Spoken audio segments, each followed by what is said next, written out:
Assalamualaikum warahmatullahi wabarakatuh. Tuan-tuan, saudara-saudara, ibu-ibu dan bapak-bapak yang sudi mendengarkan keterangan agama yang saya berikan di dalam kaset ini. Moga-moga Tuhan melimpahkan, mengurniakan rahmat dan nikmat-Nya kepada kita semuanya. Saya akan membicarakan suatu ayat yang bertemu di dalam surat Al-Baqarah. Bunyinya, Allahu waliyul ladzina amanu yukhrijuhum minadh dhulumati ilan nur. Walladzina kafaru awliya'uhumut taghut yukhrijunahum minan nuri ila dhulumat. Artinya, Allah adalah menjadi pemimpin bagi orang-orang yang beriman, orang yang mempunyai kepercayaan yang teguh. Dan Allah, apabila orang itu telah betul-betul menganggap Allah menjadi pemimpinnya, Allah pun menjamin mengeluarkannya daripada gelap gulita kepada terang benderang. Gelap gulita kebodohan kepada kecerdasan. Gelap gulita kehidupan tak tentu arah kepada tujuan yang sejati. Sebaliknya, orang yang kafir yang tidak percaya kepada Allah, maka sebaliknya yang terjadi, daripada terang benderang, dia akan dipimpin oleh taghut, oleh kekuasaan-kekuasaan yang bukan bersandar kepada Allah. Kekuasaan hanya dikendalikan oleh setan. Kekuasaan yang demikianlah yang akan mengeluarkannya daripada terang benderang kembali ke dalam gelap gulita. Oleh sebab itu, rohani manusia itu adalah melalui di antara gelap dan terang kehidupan itu, di antara terang dan gelap kehidupan. Kalau sekiranya jasmani kita, kalau sekiranya badan kita yang lahir ini diberi cahaya oleh matahari yang terbit di waktu pagi, yang terbenam di waktu sore, rohani kita pun diberi juga terang oleh suatu yang lebih terang dari matahari, yaitu petunjuk dan hidayat Tuhan. Di dalam Al-Quran, Tuhan memberikan bujukan, memberikan jiwa besar kepada orang-orang yang beriman itu. Tuhan bersabda, La tahinu wa la tahzanu wa antumul a'launa in kuntum mu'minin. Engkau ini adalah orang yang tinggi kalau engkau tetap memegang kepercayaan kepada Allah Subhanahu wa ta'ala. Di dalam perjuangan hidup di dunia ini, perjuangan antara yang hak dengan yang batil, antara gelap dengan terang, antara keyakinan dan keraguan, manusia berjalan di sekitar itu.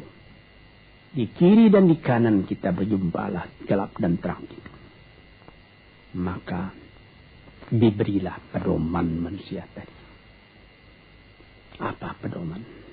Walaupun bagaimana hebatnya, geloranya, tofannya, halim bubunya, ombaknya dan gelombangnya kehidupan itu, manusia mesti teguh berpegang kepada iman. Sebab kehidupan di dunia itu menurut peraturannya ialah tidak ada yang tetap. Yang tetap itu ialah berubah. Berubah itulah ketetapan yang ada dalam dunia. Panas sangat terik, benar, nanti akan hujan. Hujan sangat lebat, benar, nanti akan panas. Di suatu tempat terjadi hujan yang lebat, berhari-hari timbul banjir. Iya, banjir itu tidak tiap hari, nanti dia kering lagi. Di laut pun demikian pula. Ada pasang naik, tergenang ke atas. Besok pagi air itu sudah kering lagi, surut pasang. Begitulah kehidupan di dunia itu. Itu harus kita yakini supaya kita jangan terombang-ambing dalam kehidupan itu. Kalau kita sudah mulai terombang-ambing, tahu-tahu walaupun bagaimana terangnya hari, gelap timbul dalam jiwa kita sendiri. Walaupun panas terik, kita berhujan. Hujan oleh keringat kita sendiri. Jadi yang penting di sini menjaga hati. Sampai Rasulullah Nabi kita Muhammad sallallahu alaihi wasallam, inna fil jasadi mudghatan, di dalam tubuh manusia itu ada suatu bekuan darah. Idza salahat salahal jasadu kulluhu wa idza fasadat fasadal jasadu kulluhu. Kalau ini segumpal daging baik, seluruh badan jadi baik. Kalau dia rusak, seluruh badan jadi rusak. Apakah itu? Hati. Hati. Kendali terletak dalam hati kita. Hati. Artinya penuh. Bukan saja berarti pada daging, tapi pada hati dari hati. Isi dari hati. Atau juga akal kita.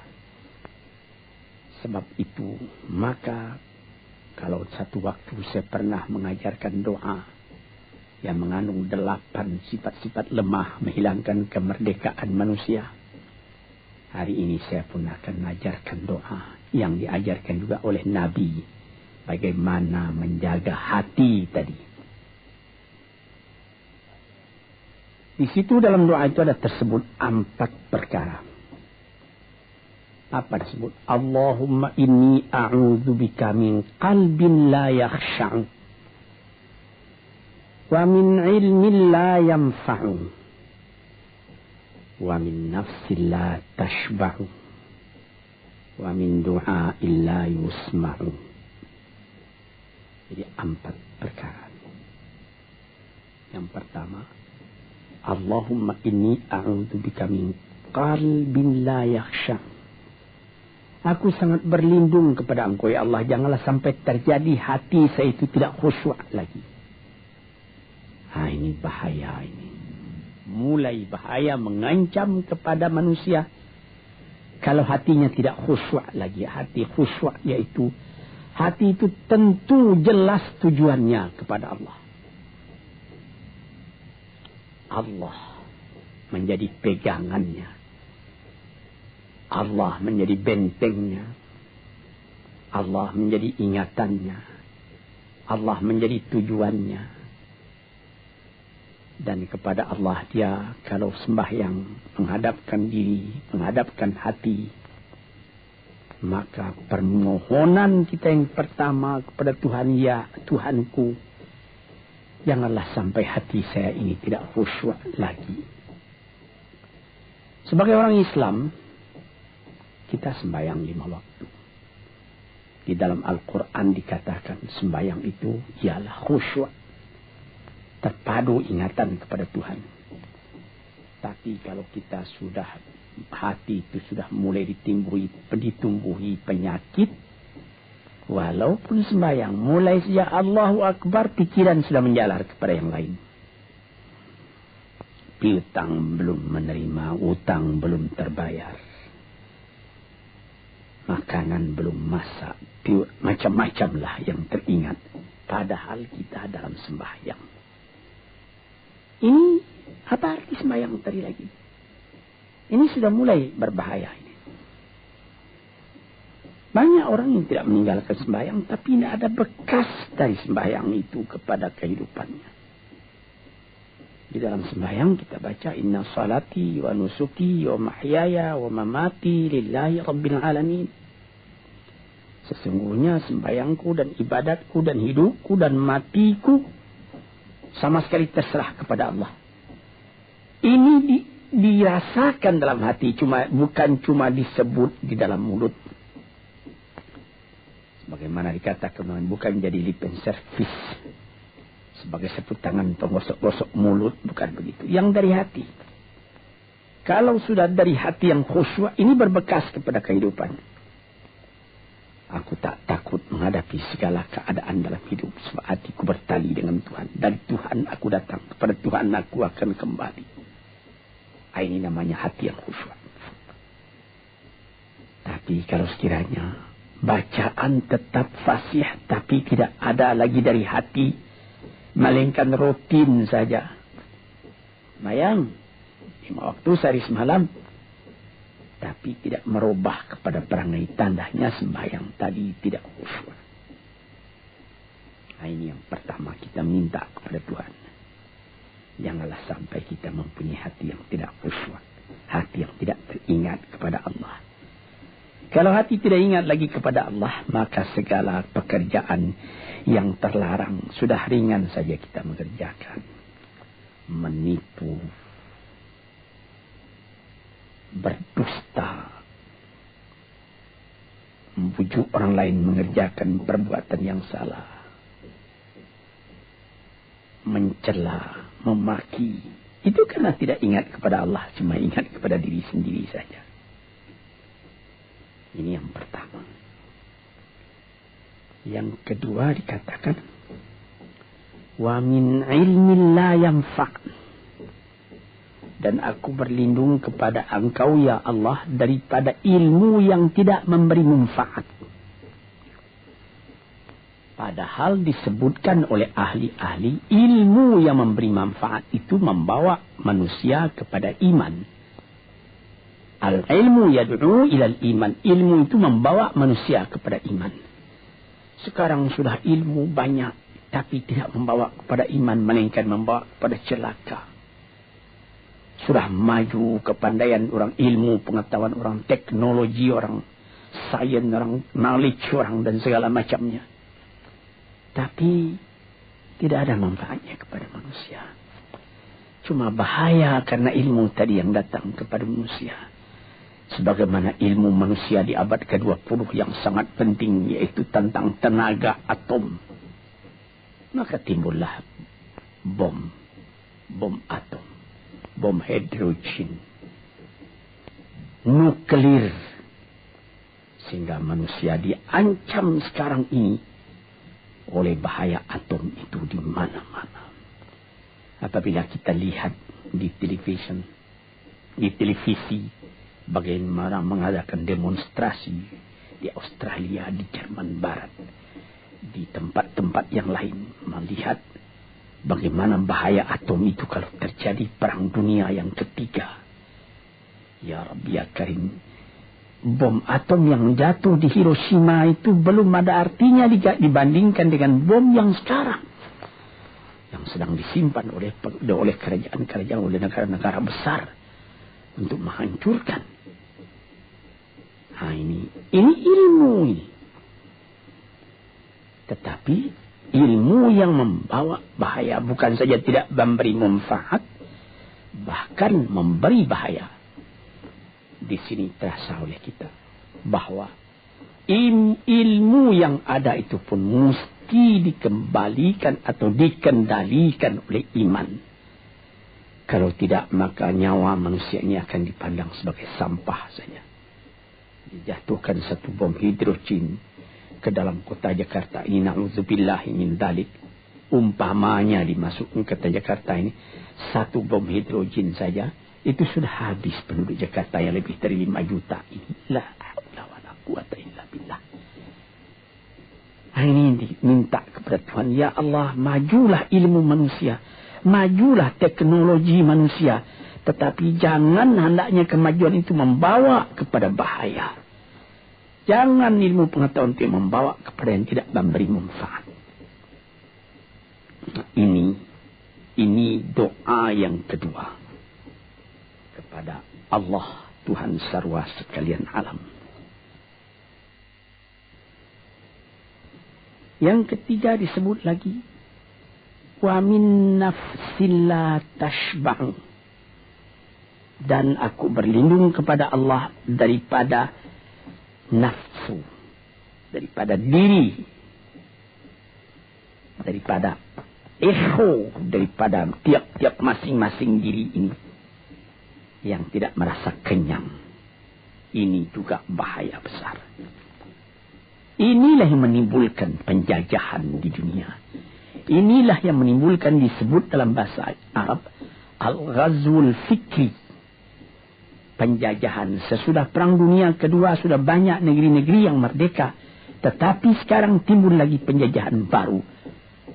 Apa? Penjajahan fikiran.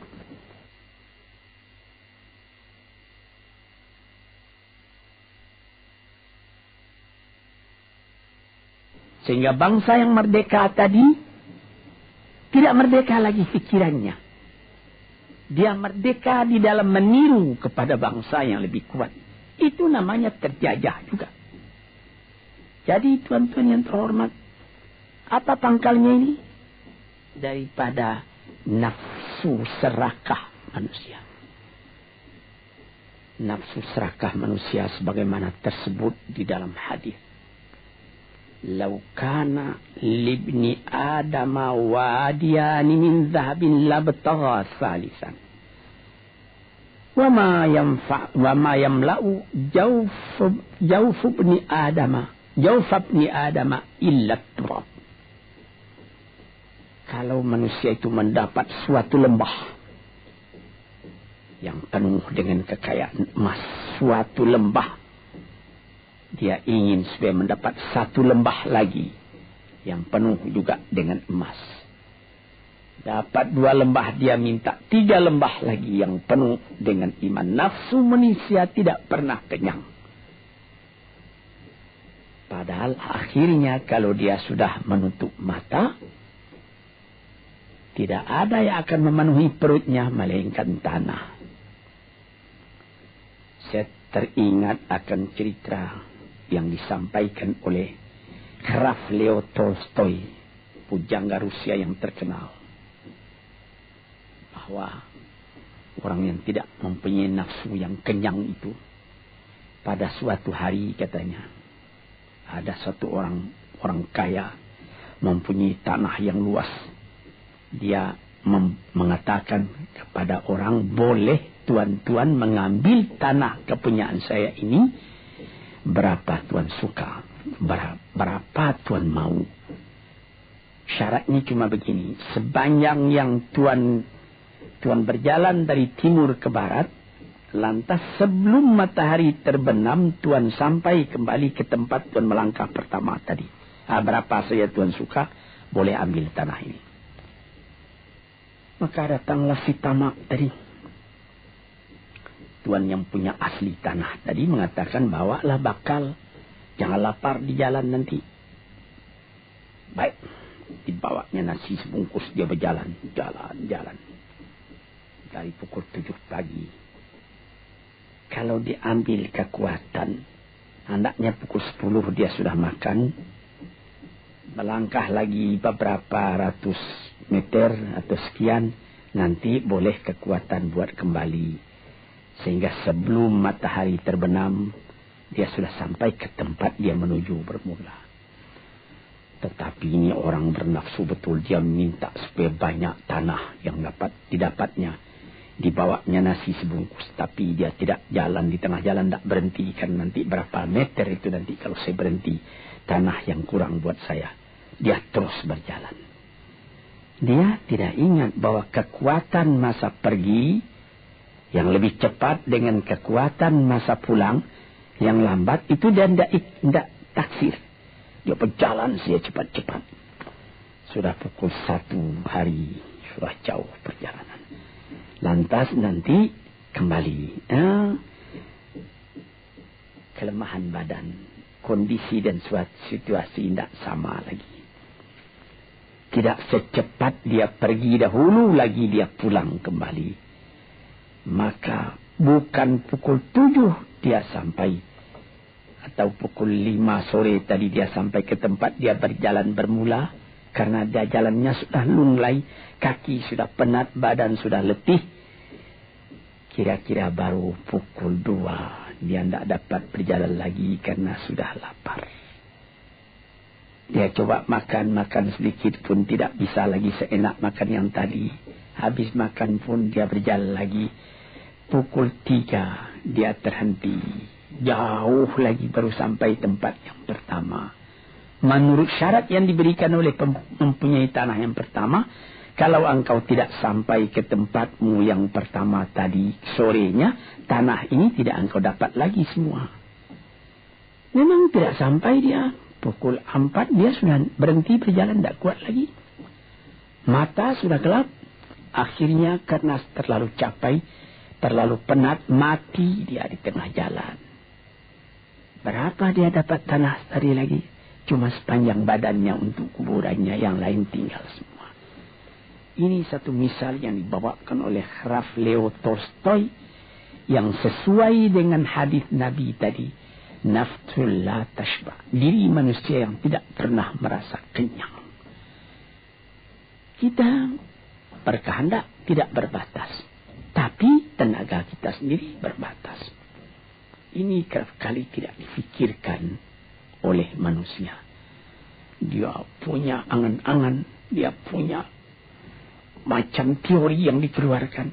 Dia lupa bahwa nanti tenaganya itu akan terbatas karena sakit, karena lapar, karena tua.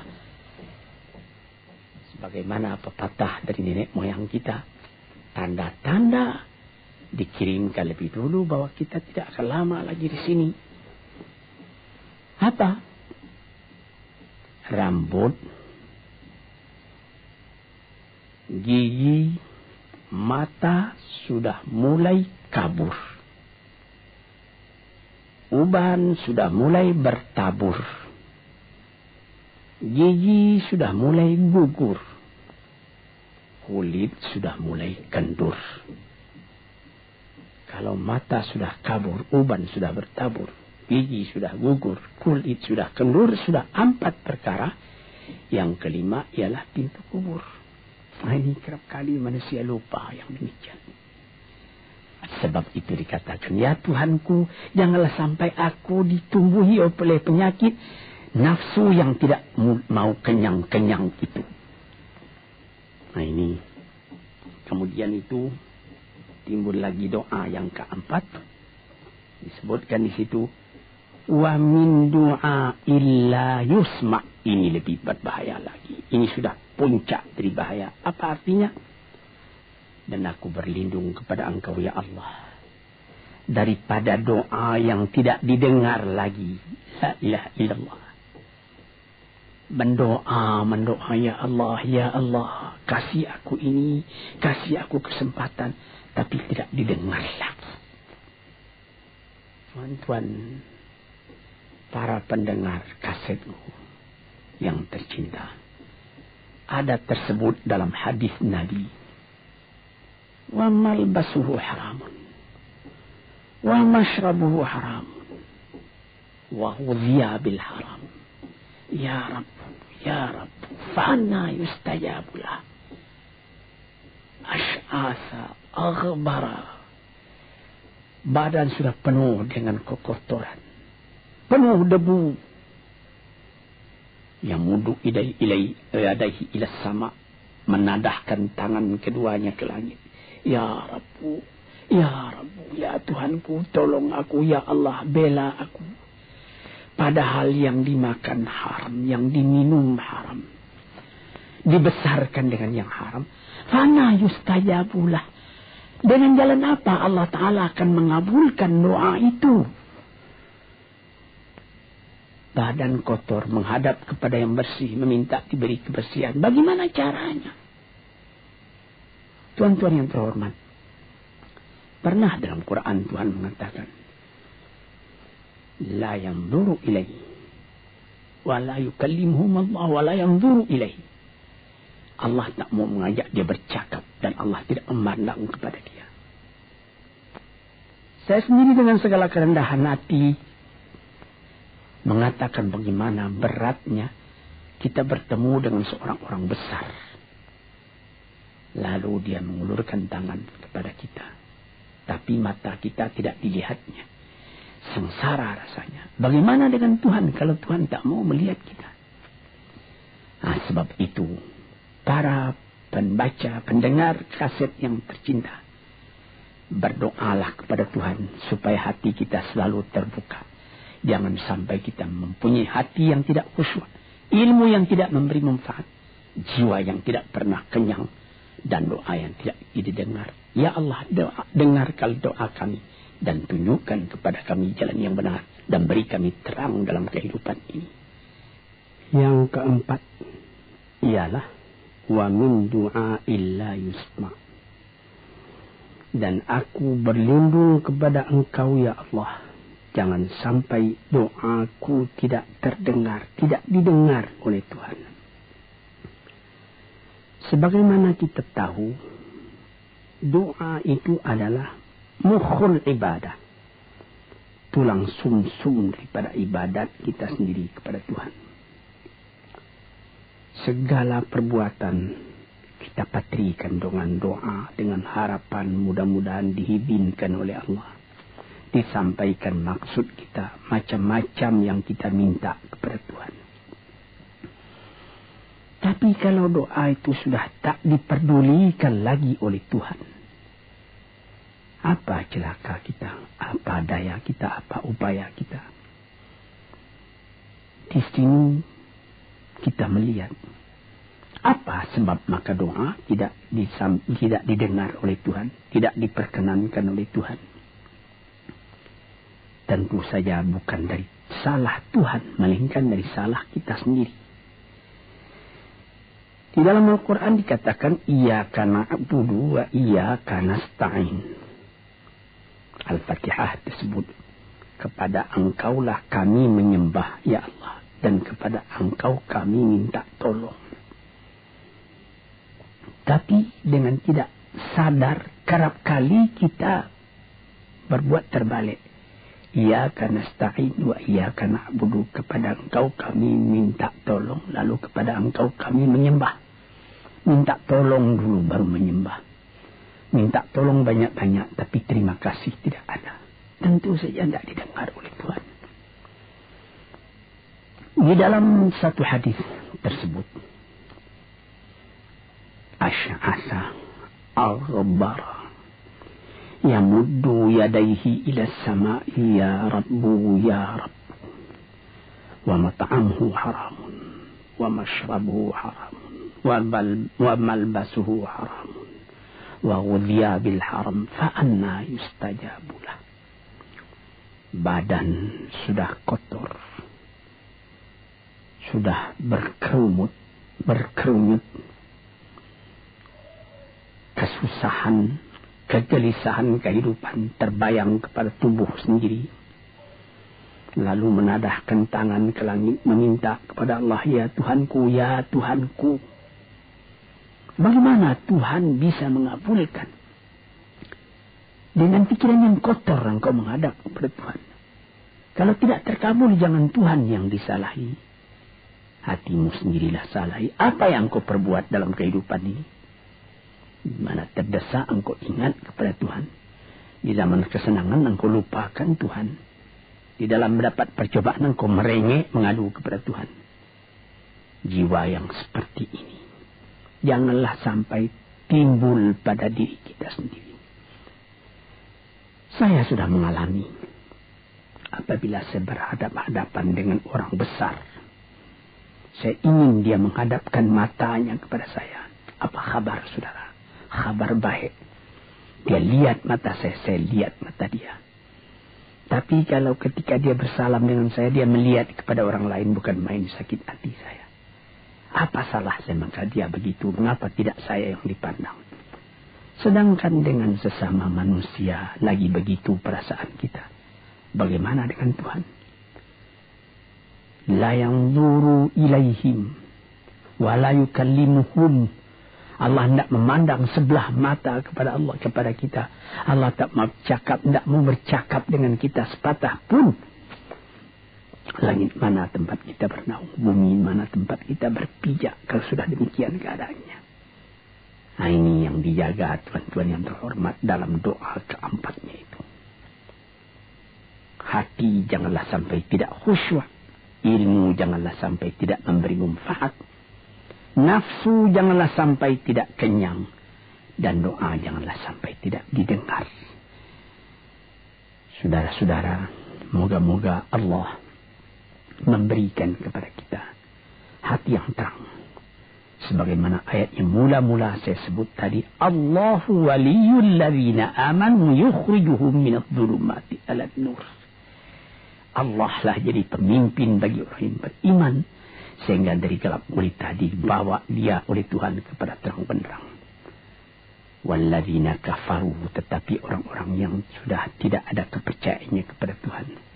Auliya'uhumut taghut, yang menjadi pemimpinnya bukan Tuhan tapi setan. Dia akan membawa orang itu daripada terang benderang ke dalam gelap gulita. Kita jadi meraba-raba dalam gelap kehidupan. Dalam meraba-raba itu masih ragu entah kemana akan pergi. Maut pun datang. Gelap selalu. Di dunia gelap, di akhirat pun gelap. Na'udzubillahi min dzalik. Hadirin yang terhormat, para peminat kaset ini, moga-moga semuanya ini menjadi kenang-kenangan kepada Tuhan di dalam perjalanan yang jauh, di dalam keistirahatan hidup, sehingga mendapat ketetapan hati dan tumakninah. Assalamualaikum warahmatullahi wabarakatuh.